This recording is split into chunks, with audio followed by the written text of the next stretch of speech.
FM yegsi na.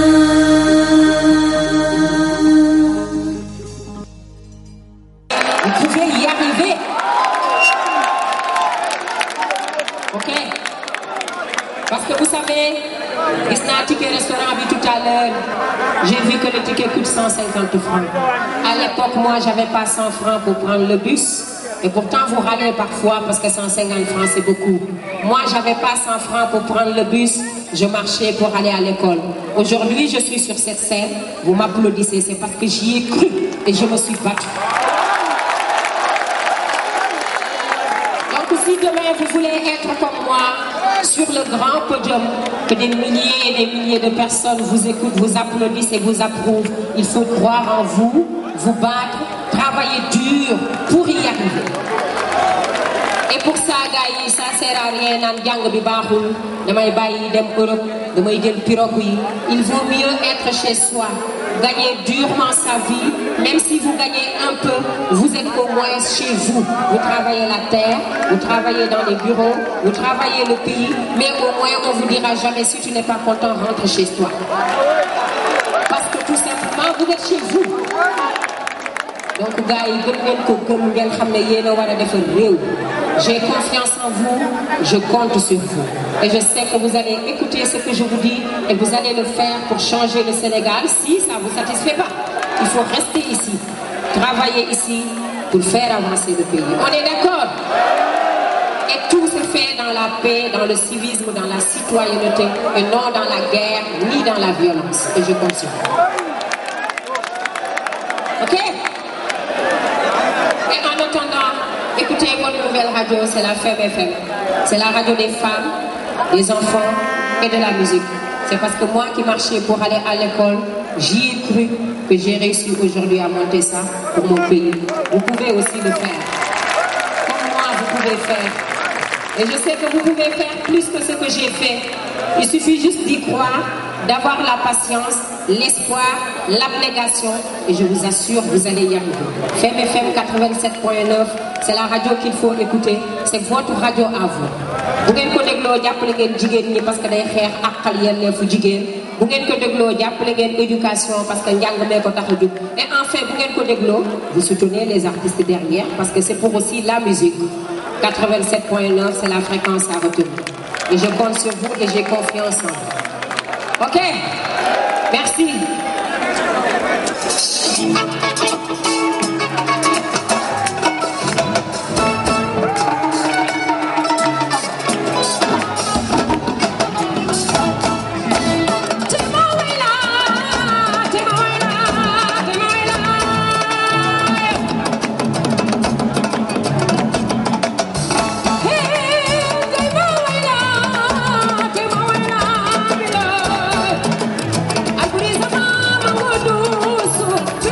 Bye.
C'est le plus grand percussionniste du Sénégal. La nouvelle génération, c'est le meilleur de sa génération.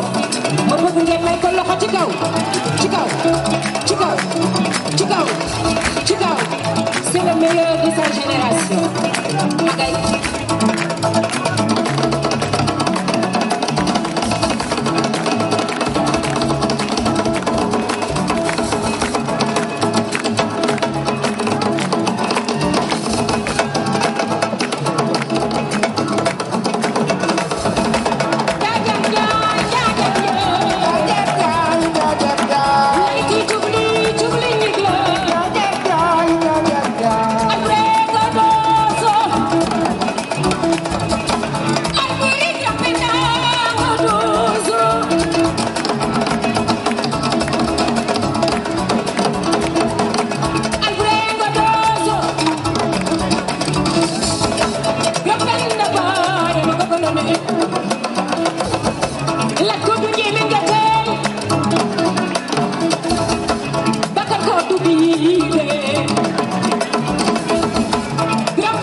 FM yegsi na